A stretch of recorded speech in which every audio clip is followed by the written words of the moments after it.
Bismillah, Assalamualaikum warahmatullahi wabarakatuh. Alhamdulillahirabbil alamin, wassalatu wassalamu ala nabiyyina Muhammadin wa ala alihi wa ashabihi wa man tabi'ahum bi ihsanin ila yaumiddin. Para pendengar yang semoga senantiasa dimuliakan oleh Allah Subhanahu wa taala.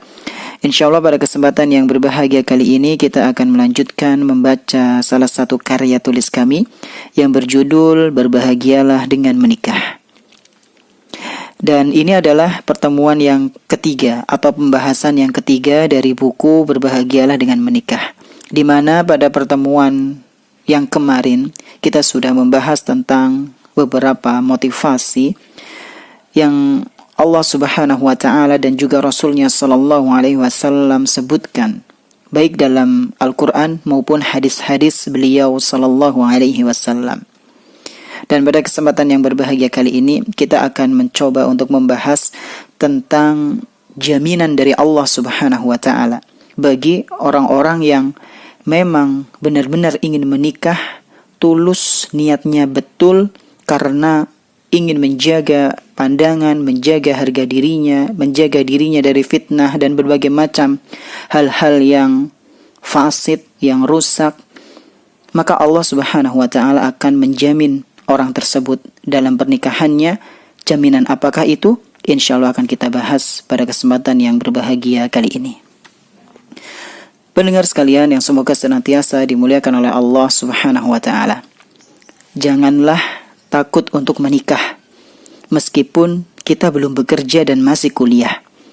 Jangan pernah merasa takut untuk menikah karena kita khawatir tak sanggup untuk mencari nafkah.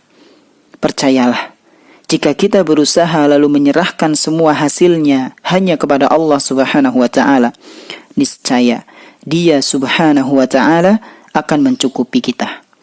Bertawakallah hanya kepada Allah. Teman-teman yang semoga senantiasa dimuliakan oleh Allah Subhanahu wa taala. Jika niat kita benar dalam menikah karena Allah Azza wa Jalla, karena ingin bisa menjaga kehormatan diri dari berbagai macam maksiat, kita juga ada keinginan untuk menyempurnakan separuh agama kita, maka insya Allah Allah Subhanahu wa taala yang akan menanggung segala beban hidup kita. Simaklah firman Allah Subhanahu wa taala yang satu ini, bahwasanya Dia berfirman, wa ankihul ayama minkum was-salihina min ibadikum wa imaikum, dan kalian nikahkanlah orang-orang yang masih membujang, orang-orang yang masih menjomblo di antara kalian, dan juga orang-orang yang layak, yang memang sudah pantas untuk menikah dari kalangan hamba-hamba sahaya kalian, baik dari laki-laki maupun yang perempuan.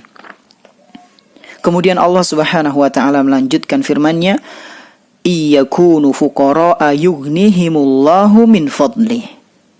Perhatikan, jika mereka orang-orang yang akan dinikahkan tersebut dalam keadaan fakir, dalam keadaan miskin, maka Allah Subhanahu wa ta'ala lah yang akan memberi kemampuan, yang akan mencukupkan mereka dalam pernikahan dengan karunia-Nya. Lalu Allah Subhanahu wa ta'ala menutup firman-Nya dengan mengatakan, wallahu wasi'un alim, dan Allah Subhanahu wa ta'ala itu maha luas pemberiannya lagi maha mengetahui. Al-Quran Surat An-Nur ayat 32. Rasulullah SAW menguatkan janji Allah Subhanahu wa taala tersebut dengan sabdanya, bahwasanya beliau bersabda, salasatun haqqun 'alallahi 'aunuhum. Ada 3 golongan manusia yang berhak bagi mereka untuk mendapatkan pertolongan Allah Azza wa Jalla. Siapakah mereka? Yang pertama adalah al-mujahidu fi sabilillah, orang yang berjihad, yang berusaha untuk menegakkan kalimat Allah Subhanahu wa taala di jalan Allah. Orang yang berjihad di jalan Allah. Kemudian yang kedua apa? Wal mukatabul ladzi yuridul ada. Budak yang ingin menebus dirinya supaya bisa merdeka. Dia akan ditolong oleh Allah.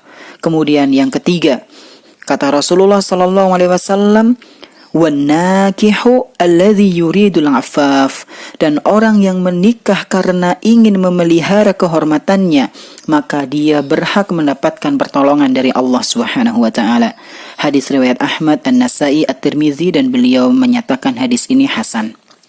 Pendengar sekalian rahimani wa rahimakumullah, apakah setelah mendengar janji dari Allah Subhanahu wa taala dan Rasulnya sallallahu alaihi wasallam kita masih merasa takut untuk menikah?